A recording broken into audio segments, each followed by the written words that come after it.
All right, peace to the family. This is Brandon B. Dixon coming to you with the Power of Ownership podcast, man. We're gonna go real quick today. We're not gonna keep you too long. Again, I know it's Friday night. Some people just got paid, ready to go back and spend it all real fast. All right, so we live on YouTube. All right, waiting for that LinkedIn to kick in. Before I go off in. All right. Okay, LinkedIn is kicked in. Boom. All right, cool. All right, so let's go start with the introduction. Then we're gonna go real quickly here. We're not gonna keep you too long, man. I'll try to make these like 20 minutes real quick, and then I'm gonna chop these up in a short form, throw them on IG, throw them on TikTok, see what they do. I think, and then Facebook Watch. For some reason, I get a lot more traction on Facebook Watch and TikTok for some reason. So we're gonna have to correct that. IG is kind of weird right now, and I know it's pay for play right now. All right, so my name is Brandon B. Dixon, NMLS 1541210. It's at being that loan officer on all social media. Please be sure to like, subscribe, add me, comment, so on and so forth. Go to my YouTube channel. It's at being that loan officer. I got two shows, House Tours Lux, and I got Behind the Sauce that's on that, and the Power of Ownership podcast that's 7 years strong. So we keep changing the format. We're going to keep tweaking until we find one that wins. It goes viral, man. Right now I'm gonna do some. I'm kind of back to what I started with. We'll do a little segment of current event and pop culture, hip hop culture, and then I'm gonna go into just touching some buzz points real quick. So I'm gonna try this again, see how this works.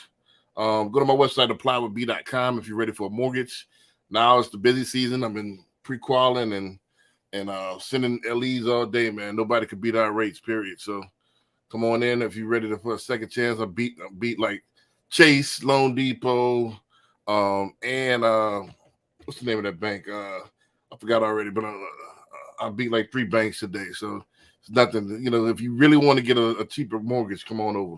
www.applywithb.com. Also, go to my you can call me 832-775-8357. Call me 24/7. Also, you go to my website, whatstodaysrace.com. We're about to improve that website. So we're going to have updates daily, just to give you some teaser rates. And then we're going to, if you like that rate and you want to get more info, we're going to have it to where you can get more info on that rate. So whatstodaysrace.com is coming back new and improved. And I got a couple other websites that's coming back new and improved as well. So, getting that right design in.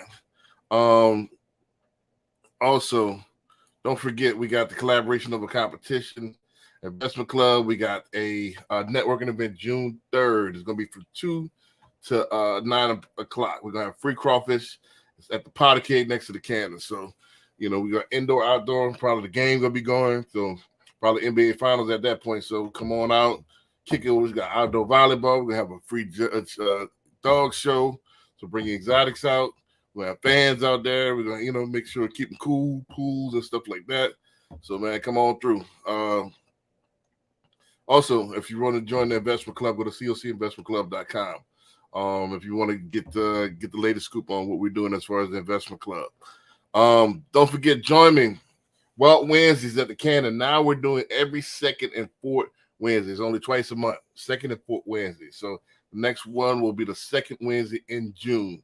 So come on out to Wealth Wednesdays if you want to learn about private equity banking, how to file your own 401k, how to actually side hustle. We got to have a whole bunch of stuff coming out. If you want to buy businesses, so on and so forth. And this is the last thing. I got one other thing as well. Hold on, I can't find the banner. But we got another event coming up June 22nd as well. So stay tuned for that. Another collaboration of a competition event. I got to make the banner here. So be on the lookout for that as well. So let's go ahead and get into it, man, real quick.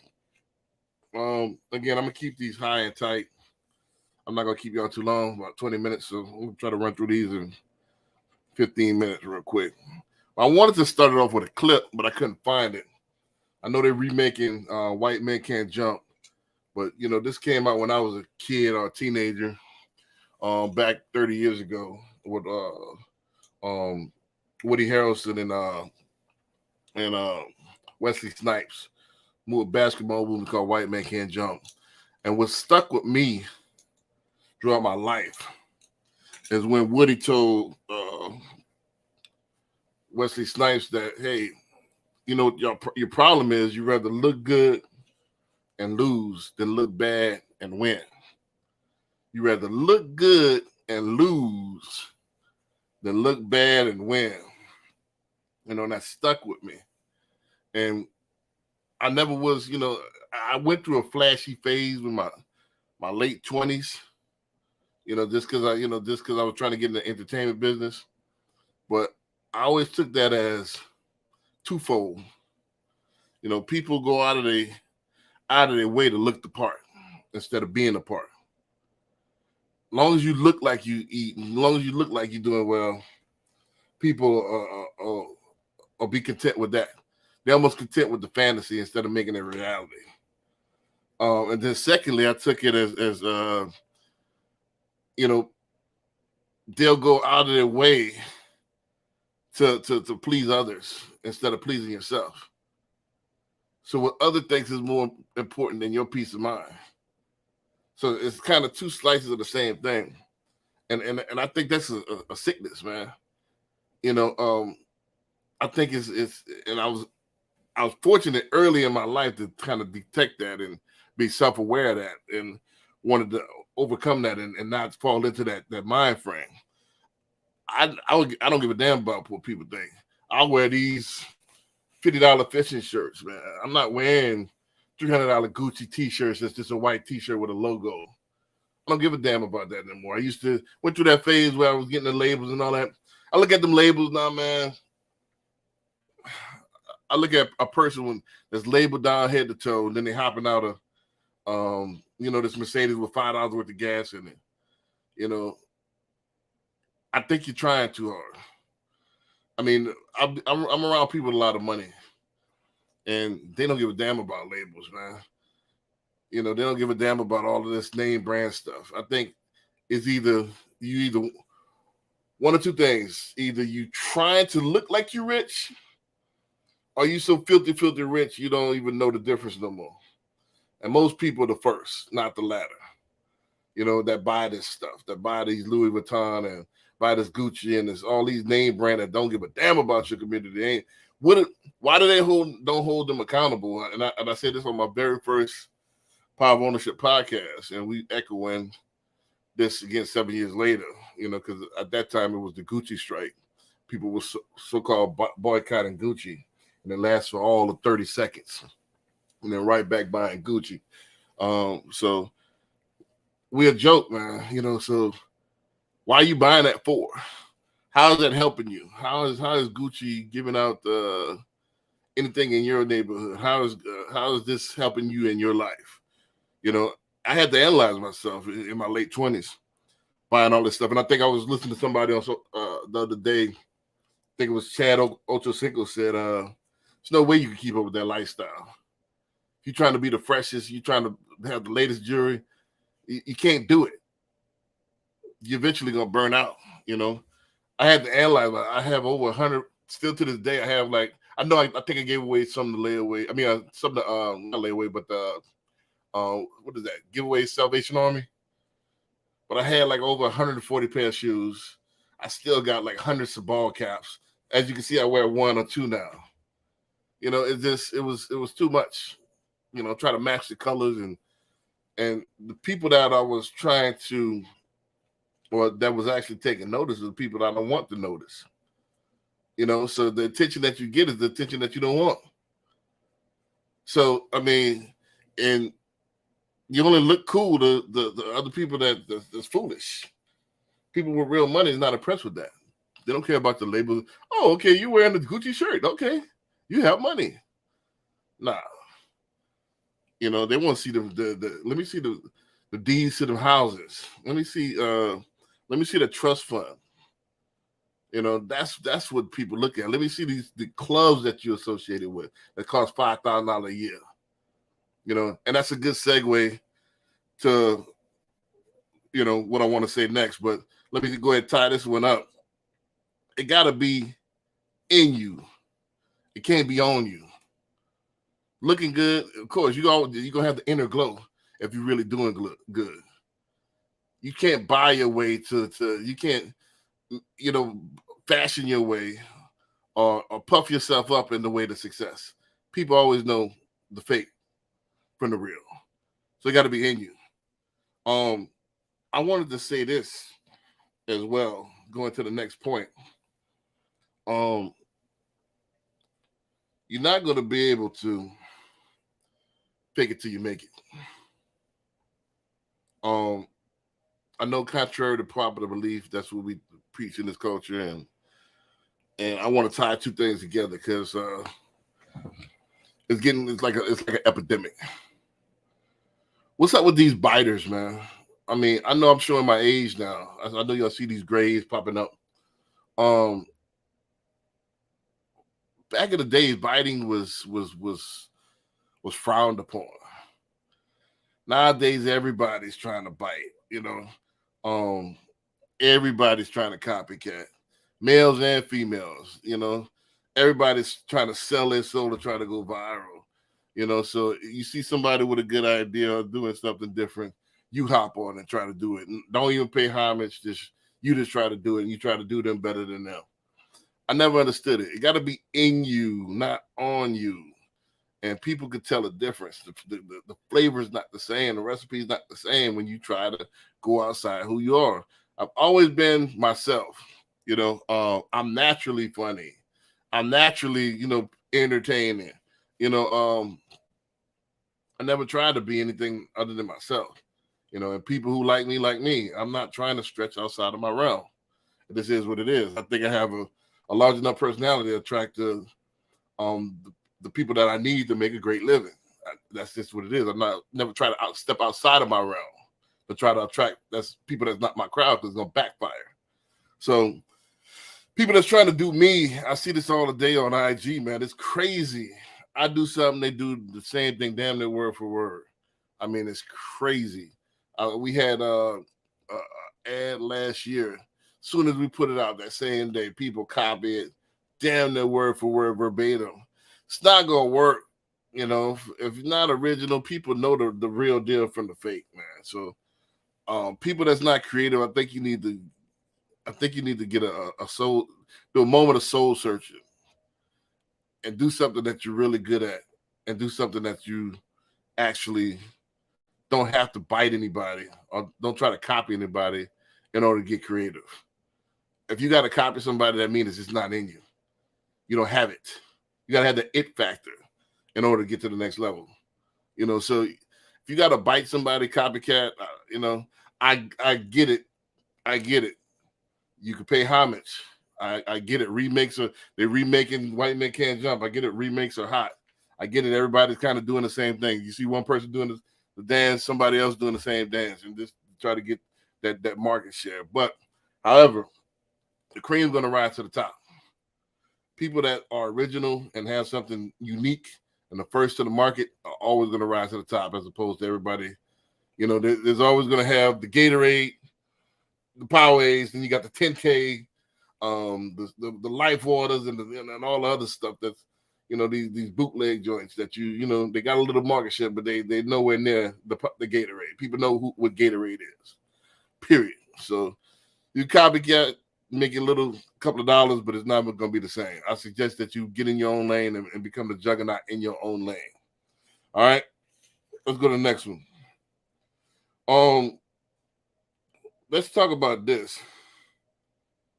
I like to squeeze this in the middle. I want to talk about something that's like recent. I've seen today, and like pop culture, especially in our culture, the hip hop. I might leave the hip hop culture, man, because I hate to do it because but it's getting out of hand, man. It's getting, it's getting to where it's not like it was when I was a teenager and a kid. We used to have where it was a positive culture, and then all of a sudden they had a subsect of gangster rap and all that stuff, but it wasn't like it was entertainment, and people didn't cross it over to the streets. So what I'm seeing now is this Ross and DJ Envy thing. And how many times we gonna fall for this, man? It's obvious. I think Ray Charles, Stevie Wonder could see that it's all set up, that it's to sell tickets. They organized the fake because they realize that we respond to mess. We respond to adversity. I mean, not adversity. The adversity is too positive a word. Let's say we respond to mess. We respond to negativity. Same way with the chicken sandwich, the Popeyes chicken sandwich. They pick the beef with Chick-fil-A because they know that our culture pays attention to that. So DJ Envy and Ross are in cahoots, and then they're doing that to sell tickets to their car show and bring attention to themselves. And we fall for it every time. Why? You got to ask yourself, why do you like mess? If you like negativity, you got to ask yourself, why? Why do you like negativity? What you like, when you say that that's who you are, if you like being negative, you like negative things, you like destruction instead of construction, if you like to see disorder and dysfunction, what does that make you? You got to really ask yourself. If you laugh at other people's pain, if you relish in dysfunction, what kind of person are you? Really ask yourself. And I'm almost scared to ask people nowadays because a lot of people don't see the difference. So why do we fall for this? Why does mess and controversy always sell to our people? Why? You got to ask yourself. Then you got to ask yourself, how long you gonna fool? How long you gonna fall for it? How long you gonna get sucked into the gossip, the distractions, instead of working on yourself and bettering yourself? I'll leave it there. Next subject, man. Winners win and losers whine. I said this on my way to Detroit when last time I went to UWM, and it just came to me that winners win and losers whine, man. Winners concentrate on winning, period. Losers concentrate on the excuse. I think the excuse feel better than the actual win for some people. I don't know if I said this on the podcast before or not, but I'm gonna repeat myself real quick soundbite. I think some people feel better. The story actually feels better than the actual victory.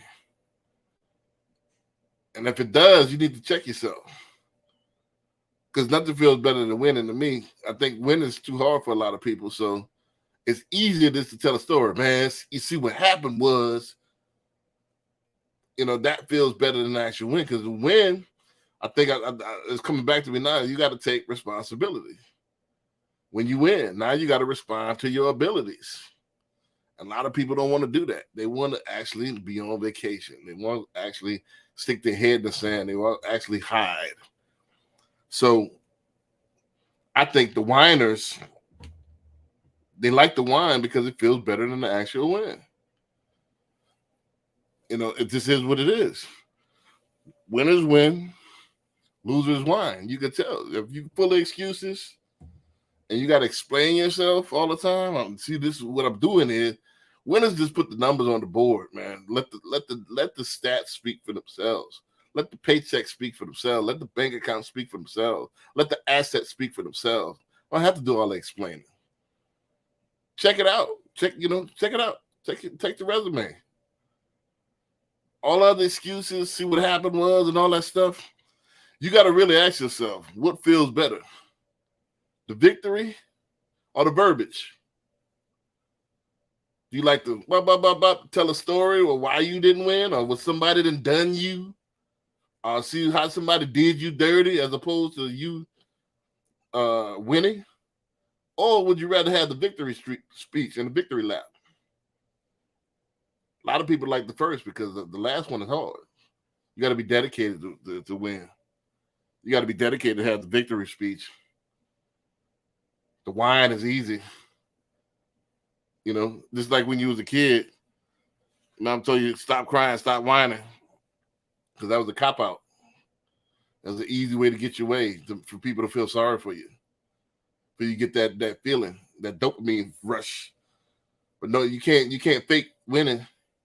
You can't fake that feeling. So the temporary telling the story, giving people the ride, that might, give you a little bit of pleasure, but it ain't gonna be the same as you winning. So you like the wine and you like to tell a story and the excuses instead of actually winning, you might need to check yourself. Last point, then I'm gonna get up out of here. I've never seen anybody save their way to success monetarily. Ain't gonna happen. You gotta spend to win. Period. It takes money to make money. Period. Just like it takes two adults to make a baby, man and a woman, sperm cell and the egg. That takes money to make more money. Period. I've never seen somebody penny pinch their way to the top. Ain't gonna happen. Ain't gonna happen. I mean, if they have, show me. I just hadn't seen it. Everybody I know that's successful put the chips on the table. They risk it all. It's just like that rubber band. If you pull that rubber band all the way back, the further it's gonna go. You barely pull that rubber band, this is gonna flop off, flop to the ground. You want to fly, you got to pull that rubber band all the way back. The maximum tension equals the greatest distance. That's just how this thing works. Same thing with your pockets. And I'm saying this to say, like, most people don't want to spend no bread. How you going to get to the next level and you don't want to spend no bread? One thing I respect, I hope KZ watched this, the guy that cut me up last time that I put on the skit on Instagram. He said to me while he's cutting my hair, he said, I asked him, well, what gave you the idea to be like the highest, around town, and the actual, how did you, get the information how to really work social media? And he said he spent $6,000 on a course. Most people wouldn't even spend $60 on a course. They won't even spend $6 to help themselves. So wonder why he winning. He spent the bread. It's simple. 1 + 1 = 2. You got, I don't get it. We'll spend $300 on a Gucci t-shirt. We'll spend hundreds of thousands of dollars on a car just because it got a name on it. We'll spend all this money on bags because it got a name on it. It just depreciates. It doesn't mean it's butter. Doesn't do anything. But something that can make you money for the rest of your life, you don't want to spend no money on that. You want somebody to give you that. It's crazy. You got a business, you don't want to market your business. You want people to discover your business. How that's gonna happen? You got an IG, but you don't boost it up. You got a Facebook, but you don't boost it up. You don't spend no money on your Facebook. You want people to discover you. Wow. Most of the top people that I've seen that's in business say they spend 5 figures a month on social media, on advertising, on marketing. I was watching Shark Tank the other day. Most people spend a 25 to a third of their income to a third of what they take in on marketing. That's the name of the game. Why does McDonald's, I know it's tax write-offs and all that, Pepsi, all that stuff, spend money on marketing? Because when you don't, that's when it's going to dry up. You're not going to just blow up off of this because I am who I am. Those days are gone. You got to stay top of mind, period. And you're not going to just do it without spending no money. You're not just going to get that education without spending no money. It's actually going to cost you more. It's actually going to cost you more because you're going to pay for it either way it goes. You're going to pay for it with actually getting the knowledge, or you're gonna pay for it with mistakes or money and revenue that you miss. So I've never seen anybody penny pinch their way to the top. I've never seen the cheap route actually work. You got to spend to win. This story of my life. This is the same thing with my video stores. When I asked for all these investors, all these people that's with you when you're on the street. As soon as hey, I want to take this legit. Here goes the money. Here goes the game plan. They scatter like roaches. They scatter like rats until you actually make it. Then they want to come back. So.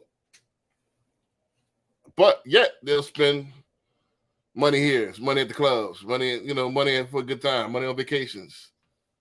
I don't get it. I hadn't been on a vacation since 2016, since my daughter graduated high school. And even that wasn't a vacation. I drove out there, seen her walk the stage, and drove right back, got right to work. I'm on vacation when I DIE. Now, when I get to a certain level, when I move to a different country and that'll be kind of a vacation and work from my laptop or remote or wherever I got a VPN, yes. However, I'm workaholic. I'm married to this. I'm dedicated, like I said last week, deliberate. Period. So I don't mind risking it all. I don't mind putting back into the business. Because think about it, the stuff that you think that's supposed to be, pleasurable, what is that doing besides keeping you in the quicksand, keeping you stagnant, keeping you where you're at, and keeping your life in a mediocrity? I think it's Gary Vee that said, eat crap for 2 years, and then that way you can eat caviar the rest of your life. A lot of people don't want to abstain to get the greater good. They want to enjoy it now. All right, eat a little bit, enjoy, eat a little bit, make a little bit, enjoy, make a little bit, enjoy. Instead of saving, fasting, that way you could double or triple up, compound that interest, and so you can make it to the next level. A lot of people face it. We're not born with a silver spoon in our mouth. So what's your game plan for getting out of the mud, for getting out of the hole, for getting out of mediocrity and taking it to the next level, to the top 1%? It ain't gonna be luck, because if that's the case, anybody could get in the top 1%. So you're not gonna cheap your way to the top. You're not gonna penny pinch your way to the top. You gotta spend to win. With that, man, again, we'll check y'all next Friday. Another rant. Peace.